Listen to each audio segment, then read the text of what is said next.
Hi, welcome back to Joe Blogs. In today's episode, I want to talk to you about what's going on with regards to British Steel because the UK government has just seized control of the company from its Chinese owners. And the reason why they've done this is because of security issues in the UK. And this obviously strikes a chord globally because there's an ongoing takeover discussion in the USA at the moment with regards to the Japanese business Nippon Steel trying to buy US Steel. That deal was agreed back at the end of 2023. However, it was blocked by the Joe Biden administration, and discussions are still going on as to what sort of form any investment from Japan will take with regards to US steel making. But the reason why this is a major issue in the UK is because British Steel is the last company that can produce virgin steel, keeping 135 years of virgin British steel production from going cold. Our front line at times of peril. High-strength steel. The signature gleam, a sign of a nation on the up. British Steel. But now, the production of steel itself under threat. Britain's final virgin steelworks in Scunthorpe, Lincolnshire, at risk of going dark within days, unless the government stepped in. So you might be sitting there thinking, virgin steel, what is that? And obviously, whenever you say virgin anything, lots of people always raise a smile and a chuckle. And it isn't anything to do with this graphic here, whereby we're talking about steel that's never been touched before. It's actually steel that's created directly from the ore. So this isn't recycled steel. And the reason why it's important is because it's needed in a variety of different applications. This plant provides 90% of the rails on Britain's network, as well as vital construction steel that helped build skyscrapers in New York, Malaysia and here in the UK. Now, its fate hangs in the balance. At the heart of it all is this. One of the two remaining blast furnaces, Queen Anne. What you're looking at behind us, that is the base of one of the blast furnaces here in Scunthorpe at British Steel. What they're doing is they're taking iron ore and essentially melting it down to a form of lava, for want of a better term, and that pure iron then goes on to become steel. So in terms of talking about steel making, when you're talking about blast furnaces, which have to operate at a temperature of 1,500 degrees centigrade, which is 2,700 degrees Fahrenheit. This is incredibly hot. Obviously, it needs to be able to melt iron ore to create steel, so it needs to be hot. But the problem that you have once you set one of these facilities up is that you can never switch it off. It has to be a continuous process. So these furnaces often run for 10 years or more because as soon as you start to cool them down, obviously everything that's within that furnace will start to solidify. So if you've got lots of molten steel and other types of chemicals in there, then they're going to form a layer on the inside of that furnace, which potentially means that it's going to be extremely expensive to be able to get up and running again. Making virgin steel is one of the bedrocks of the Industrial Revolution that happened here in this country. But now, this is the last remaining place where it is made. The last one. And what you're looking at here might well be one of the last taps of molten iron out of here, because if something doesn't change, then within a matter of weeks, potentially days, this place could be shut down. We are on real threat of losing these furnaces. We run out of materials for the direct charge process on the 23rd of May. If we don't hit the order deadline, the lead time takes us over what we've got left. And it really is a matter of weeks. It is, yeah. I'd go as far to say days. Days? Yes, days. We have deadlines for next week for ordering. If we miss them deadlines, we come to a point where we'll have to make a decision on whether we turn them both off. That's far sooner than the timetable given by the company's Chinese owners, Jingye. They recently rejected a £500 million grant from the government to modernise the site and reduce its emissions. But unless the Chinese company comes to an agreement with the government, the site could be closed, putting 3,000 jobs at risk. So as you've just heard there, the facility in the UK was at risk of closing down because the Chinese owners didn't want to keep buying all of the coking coal that was needed to keep those furnaces burning. it's been reported by them that they were losing £700,000 per day. That's a lot of money to be losing every single day just to keep those furnaces burning. The government is on the verge of stepping in to protect British Steel. Its Chinese owner is withdrawing from the plant, which it says is losing £700,000 a day. It means the taxpayer could be about to pick up the tab to save the business and the 2,700 people it employs in Scunthorpe. And if we don't, that's it. We've lost our ability to make steel from scratch. The final nail in the coffin for an industry that's been in decline for half a century. Ministers today accused the Chinese owners of deliberately trying to close down the Scunthorpe plant so they can supply the material direct from China. This a worry for MPs. What if all of Europe's ramping up, as it might well be in the next phase of Ukraine? Then all of a sudden, the Western world is short of steel, and guess where the biggest sink is? 54% of steel capacity, I think I'm right in that number, is in China. So we are going to fall dependent upon them. So this is the big issue here, the weaponization of steel. We've heard about the weaponization of oil and gas when we're talking about the Ukraine war, but now we're talking about the weaponization of steel.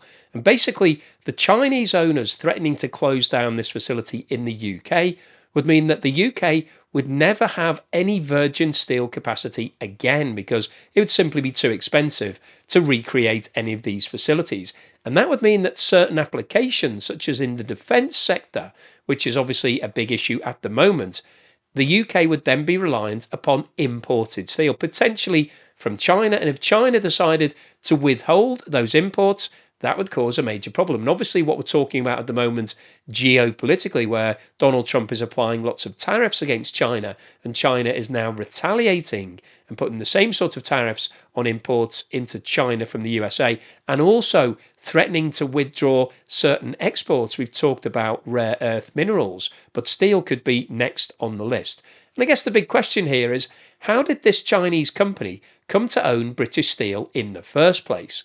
Well, this graphic shows the history of British Steel. And you can see that in 1967, it was actually nationalised by the government at that time with an estimated value of around £1 billion. Now, in 1988, Margaret Thatcher, as part of her privatisation schedule, where she was looking to privatise lots of companies that were previously owned by the government, British Steel was next on the list, and it sold for around £3 billion. So at that point, the shares were listed on the stock market, and therefore the company became in play. And in 1999, 11 years later, it was acquired by a UK Netherlands company called Chorus Group at a valuation of £3.5 billion. There was a merger of the two businesses. And then in 2007, an Indian business called Tata Steel acquired Chorus, so therefore it acquired British Steel. Now, interestingly, it decided to sell off some of the non-profitable portions of that business, and it was called the Long Products Division. And the reason it was called the Long Products Division is because it made long products, fairly simple, I guess, such as rails for railways, rebars, which are reinforcing bars for construction, wire rods, billets and blooms, and structural sections. So key to this was that it didn't make the flat products like steel products and plates that are used in car manufacturing and appliances. There's obviously a lot more profit in that end of the market than there is in the long section side of things. Now, in terms of what the long section business looked like at that point, it was the Scunthorpe Steelworks that we saw a graphic and you've seen the inside of earlier, the Teesside Beam Mill, a facility in Skinning Grove, and I don't even know where Skinning Grove is, but I presume it's a real place, and also a small business in France. Now, in terms of what happened following the takeover of the Long Products Group, firstly, it was renamed as British Steel. So it wasn't the full business that was formed in 1967 that was nationalised. It was a much smaller part of it. But key to that, it had this virgin steel facility in Scunthorpe. Now, 3 years later, Greybull Capital, who acquired it from Tata Steel, couldn't afford to keep the business running. It was loss-making and it fell into liquidation. Now, nobody wanted to buy it. It wasn't really a very attractive asset. And the Jingye Group from China came in and purchased it for £70 million, which was a huge discount to the value of the assets at that time. However, there weren't really many other bidders. Even at the time, though, a lot of people said that they were concerned about the security issues of a Chinese business acquiring what was left of British steel. And as we've seen, just recently, the company has found itself in major difficulty again. The Chinese owners said that they couldn't afford to keep buying all of the materials to keep those facilities running, and that's why the UK government felt it was necessary to step in. Now, interestingly, over the Easter period, the UK government disperses, it goes on holiday, and there has only been one time in the last 50 years that all of the government ministers have been called back from their holidays, and that was in 1982. The House meets this Saturday to respond to a situation of great gravity.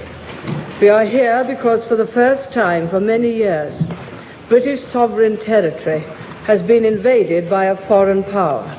Now, what you just heard there was Margaret Thatcher's opening address to Parliament on the 3rd of April 1982 at the time of the start of the Falklands War. So this was when Argentina invaded the Falkland Islands, which are located relatively close to Argentina, and Argentina believe that they have a long-standing claim against the islands. They decided to take over the island. They sent some of their forces in there. Margaret Thatcher called everybody back from holiday and started a war on that island. And this is the next time that it has happened since then. So this really tells you the severity of the situation. The first recall on a Saturday since 1982. MPs coming from every corner to take control of the plant from its Chinese owners, passing emergency legislation to make sure there is fuel to keep the furnace burning. This is an exceptional and unique situation that I do need all colleagues to recognise. It allows us to take control of British Steel's blast furnaces, maintaining steel production, and by extension protecting the company's 3,500 strong workforce. He says it's not full nationalisation. Now, the bill does not transfer ownership to the government. We'll have to deal with this matter at a later date. Now, interestingly, they haven't actually nationalised the company itself. And the reason why the government haven't done that is because if they did so, if the UK government became the full owner of the business, it would obviously step into all of the liabilities. So it would need to make all of the payments and anything in terms of redundancy for all of the people. And basically, it would pick up all of the problems that that company has. So what it has done is taken a directive whereby it's now in control of the board. So basically, it's gone into the board of directors and said, we are now making the decisions as to what's going to happen. And as part of that, it's going to provide the funding for all of the purchases that it needs to make in terms of coking coal and all of the other materials to keep those blast furnaces operating. And it's also issued a directive to all of the employees saying that if you are fired, if you're told by the current Chinese owners that your employment has been terminated, we will re-employ you immediately. So they protected everybody's jobs. They're controlling the company, but technically they don't own the limited company just yet because they didn't want to take on all of the liabilities. An unprecedented intervention in modern times, government running but not owning the steelworks. Questions over how much this will cost. From midnight, the Chancellor will be standing behind the payroll, settling every bill with every supplier, even if they're in arrears. Now, in terms of looking at the financials of British Steel as it stands, this table provides a summary of what's happened since Jingye took over the business in 2020 out of liquidation.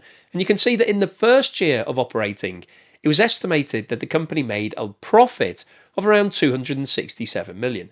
Now, a lot of that probably related to the fact that the owners bought it at a significant discount, so they had some benefits initially.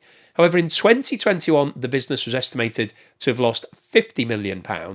That loss then increased hugely in 2022 to £408 million. And that was as a direct result of a massive increase in UK energy costs, partly as a result of Russia's invasion of Ukraine, which sent energy prices all across Europe soaring. Lots of European countries, including the UK, stopped buying Russian gas and Russian oil, and that sent up prices. So British Steel was at the sharp end of that because it had to keep buying all of the fuel, all the coking coal. In 2023, it recorded another loss of 231 million. And then in 2024, the business is estimated to have lost a further £300 million. So over the period of ownership, it's estimated that Jingye have lost around £700 million. And they're now saying that they're losing £700,000 per day just to keep the facility open. So this is going to be a big issue for the UK government because it's now going to have to fund all of those losses on a daily basis to keep this facility open. Steel output in this country has steadily fallen over time. That's the 1990s, but it was actually a lot higher back in the 60s. And it's become less critical to our economic growth, making up just 0.1%. It makes up a similar share of all the jobs in Britain, around 33,000 in total. So it's tiny. But now take a look at this line in the blue, manufacturing, which has held firm, even though steel is a critical component of most manufacturing.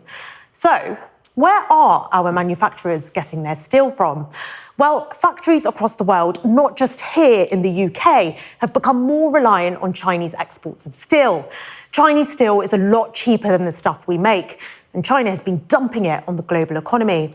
The country is now the world's largest exporter of steel, and it's hard for our domestic manufacturers, if I get out of the way, here's the UK, to compete. Which goes to the heart of the crisis facing our steel industry. It's simply uncompetitive. Now, if you look at this graphic, you can see that China is producing more steel than the whole of the rest of the world added together. So it really is dominant in this industry. And I think that's one of the concerns from the UK's perspective, is that if China owns your steel industry and then decides that actually it's not making enough profit from it, well, actually it's making huge losses in the case of British Steel, all it needs to do is close it down and then import all of the steel from China. From an economic point of view, that makes sense.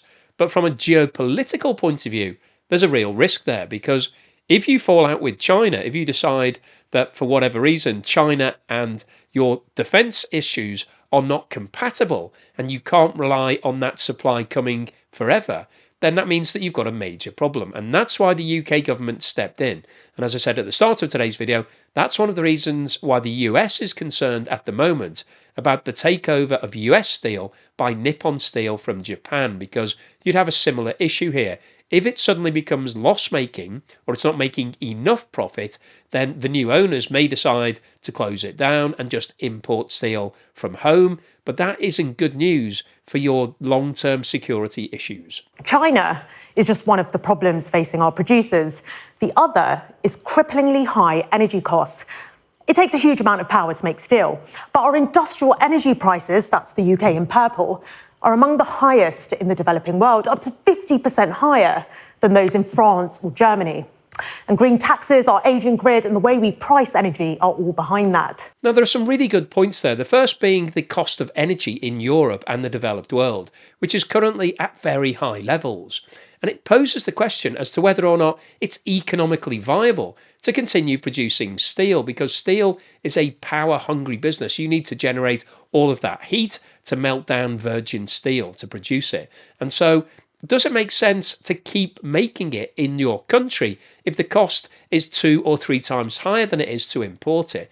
But the answer to that really goes back to that political issue as to whether or not this is an economic decision or something that you're doing to protect the long-term security of your country. And of course, the other issues that were also mentioned there is that you've got green issues, so environmental issues. So certain taxes are levied against businesses that are seen as being dirty in terms of the environment, and that makes it even less competitive on a global perspective. So there are a number of factors here that you need to weigh up, but unfortunately, from an economic point of view, the production of steel in the UK really isn't viable when you compare it to the cost from elsewhere around the world. So what's the summary and conclusion today? Well, I wanted to post this video because I think what's happened with regards to British Steel is really interesting, because we've got a business here that's been moved through a number of different ownership structures over the course of the last 60 years. And we've got a business that's becoming less and less viable from a profitability point of view. It actually went bust in 2019. That's where China actually came along, because it was in liquidation and the owners needed to find a buyer, somebody to take it off their hands. And there was really only one bidder at that time. And as I said earlier, even then there was a lot of political debate as to whether or not British Steel should end up in the hands of Chinese owners. But nobody else wanted to get involved, nobody wanted to stump up the cash, and so the deal was waved through and they paid £70 million for it. But as we saw earlier, over the past few years, the Chinese owners have been incurring larger and larger losses. They've lost around £700 million since they took over the ownership. So it's no longer economically viable, and they took the business decision that they were going to let the facilities run down. They were going to close it because they didn't want to keep paying £700,000 per day just to keep the facility open. Now, the UK government has decided that this business is actually important from a security perspective, because if the UK needs to keep producing tanks and other sorts of military vehicles and planes, and it needs virgin steel to make sure that the quality and the strength and the durability of that steel is unquestioned, there's not going to fail at some point if you're putting it through extreme circumstances, they need to keep that supply within the UK. So the government has decided that British Steel is strategically important in the long term. So it stepped in and said, okay, we will now secure all of the future orders. We'll keep that coking coal coming in to make sure those blast furnaces keep operating. But the big question here is this now going to be a nationalised business? Will the UK government take it on wholesale?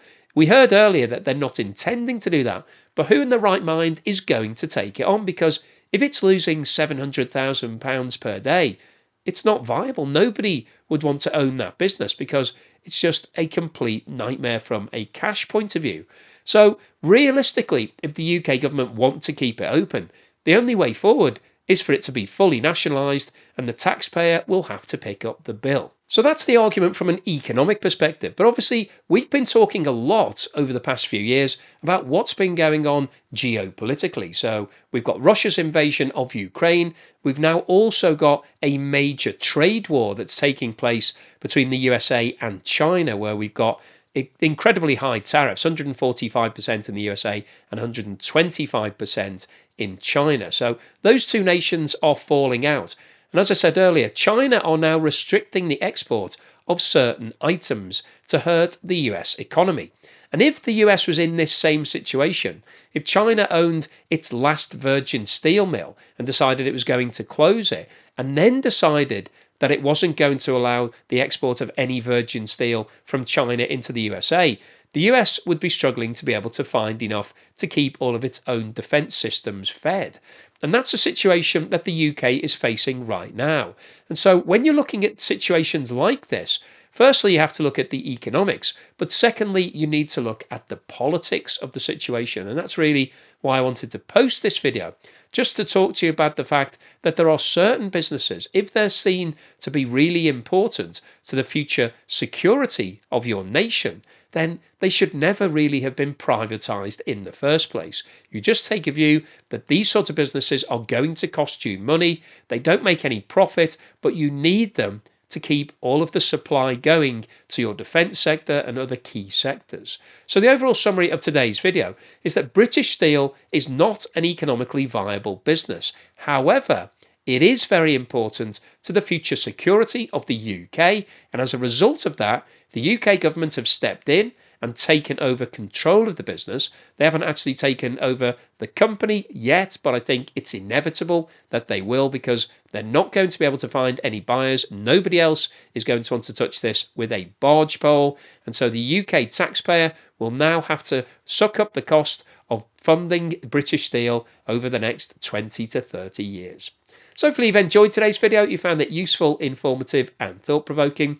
If you've liked what I've said, then please give me a thumbs up. Thank you for watching this video all the way through to the end. And thank you to everyone that's supporting the channel. If you bought me a coffee or sent me a YouTube super thanks, really appreciate that. If you're a long-term supporter, either through Patreon or Buy Me a Coffee membership or YouTube membership, thank you for that long-term support. Really helps to keep me motivated. And apologies about my voice there. Just woke up this morning and it was sounding a bit husky. So hopefully you've been able to understand me. And here's something to put a smile on your face.